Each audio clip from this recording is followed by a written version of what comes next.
Joining me now is News Corp columnist Angela Mollard and news.com.au entertainment reporter Bronte Coy.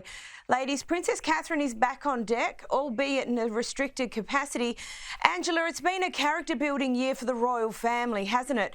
Having Princess Catherine back really allows the family to get back to a much more substantial workload. Yes, I think we will see the royal family. We'll see Catherine more, but I don't think we'll see her like we saw her before. I think cancer forces a massive rethink among sufferers, and I think she will have considered how much stress being a member of the royal family has been for her, particularly during the Meghan and Harry years and the provocation that they have caused. I think she'll be thinking a lot about what's important to her going forward, and I wouldn't be surprised if we see a more family first, monarchy second approach, which was evidenced by what happened this week. She had a meeting with her early childhood team. This is, of course, her legacy project. There was no fanfare, no photographs. The only reason we knew about it was because it was on the court circular. So it was an inward-facing task. It wasn't outward-facing. It wasn't about being in front of the people. And as moving as it was to see that footage at Wimbledon and how much people want to see her, I think for Catherine, for the future, it'll be very much about her health, the things that matter to her, nature, her family. Yeah, I absolutely agree with that observation. Bronte, has the UK breathed a collective sigh of relief? Yeah, this has been a really challenging year for the royals, and people are feeling that, knowing what Kate was going through and the fact she was so open about how difficult the year's been. Hearing after more than 6 months of treatment that chemotherapy is finished now and that she is feeling better. You know, it's obviously a hugely positive milestone in the whole journey, but it does come with a feeling of caution. And just like Angela said, you know, Kate and the palace have been at pains to also, you know, state that she is on a long road to recovery. It won't be business as usual. It won't be exactly like what we saw before. And also Prince William reiterated that the very next day after that video came out. He was out on an engagement and someone mentioned, you know, the great news about Kate finishing her chemotherapy, which he agreed with, but also reiterated it is a long road. So yes, it is absolutely wonderful news. People have been really happy to hear it, but I think there's a lot of understanding and largely because Kate has been so open about the whole thing. Because of that, people understand that, you know, this is really good news, but they're not putting a lot of expectation on her for her return, and they understand that this will be, you know, quite a way to go yet. And Bronte, cancer is something that touches families all across the globe, regardless of where you sit. So I think people generally will be understanding, because I feel like everyone somewhere has been touched by cancer. So it's good to see that, and I expect that will continue. Angela, we understand Prince Harry's off to the UK. Do we know what this is for? Will he be seeing the family at all? Look, I don't think he'll be seeing this family. He's going at the end of the month for the Well Child Awards, which is a cause very close to his heart. It's his 4th trip to the UK this year. The King will be in Scotland, so there's very little chance of them seeing each other. Of course, they've been together in London at the same time and they couldn't even get together. So I don't think they'll be seeing each other. And William has made it very clear behind the scenes, you know, he's very focused on his family. So I don't think Harry will be seeing his brother. But what's interesting about the Well Child Awards is that it is children who are really suffering. And it's interesting that this charity is the one that Harry continues to come back for. He wasn't able to present awards in 2022 because it coincided with the Queen's death. He and Meghan, of course, were both in London at that time, the last time that she was in the UK. But he will be coming back. He said in his book Spare that this was always something that he found really gutting, you know, young children suffering terribly, and that since becoming a father himself, handing out awards to young children between sort of 4 and 6 is very moving for him. So look, I think it always speaks to Harry's true purpose when he turns up at things like this. This is what he was, this is where he is his mother's son. She, of course, was involved with multiple children's charities, and to fly all that way speaks volumes about where his interest lies. And Bronte, Harry's also expected to go to the UK for Christmas. Are we seeing some softening in his position despite those apparent security concerns?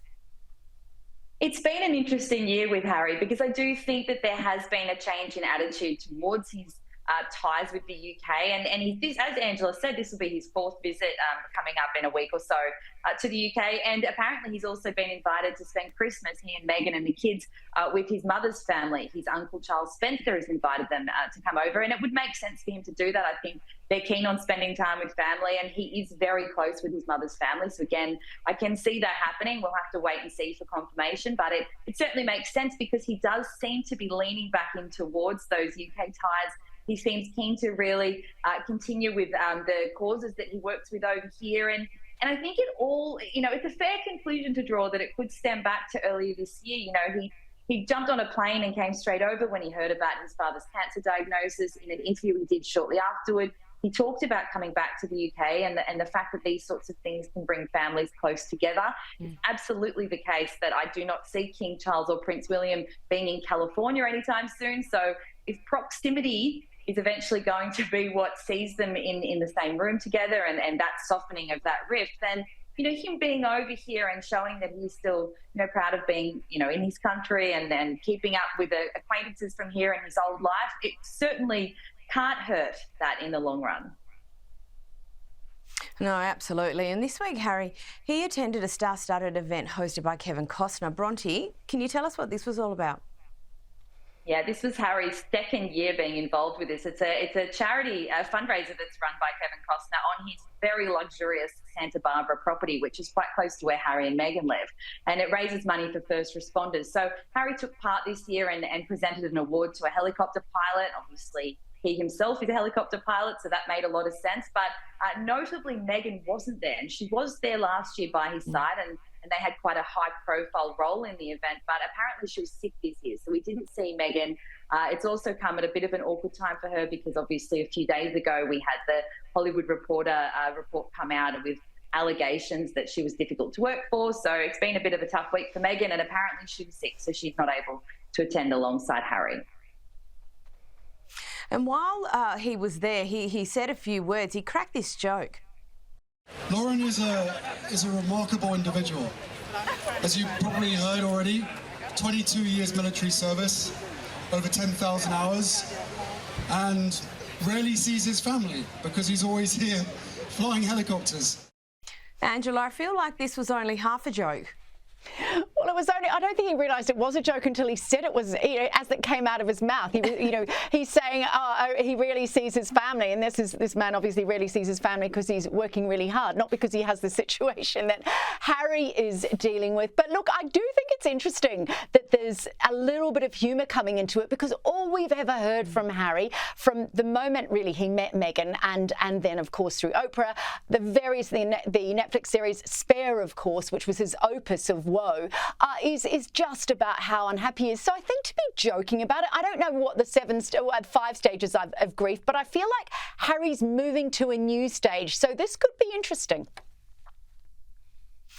Yeah, Bronte, we wished Harry a happy birthday last week, as did the royal family. There's been a bit of drama about the photo they used for their social media post. Can you run us through what the issue was here? Yes, it caused quite a stir, the fact that the royals and Prince William included, their official accounts posted birthday tributes to Prince Harry. I mean, they were fairly generic messages, but it was the first time they had wished him a happy birthday in years. So it was a tiny shoot of hope. However, as is often the case with these things, it was quickly followed by a bit of controversy because the photo that they used for Harry, people pointed out that the original may have been one that had Meghan in it because it was taken in Dublin in 2018 when they were on a working royal tour. Now, with this, I need to say, first of all, on a birthday tribute, if they did actually just choose to crop in on Harry, I don't see the problem.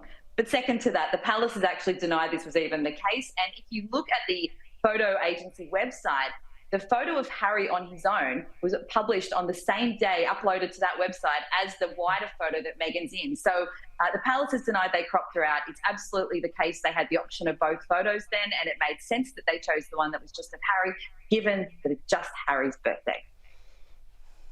Yeah, fair enough.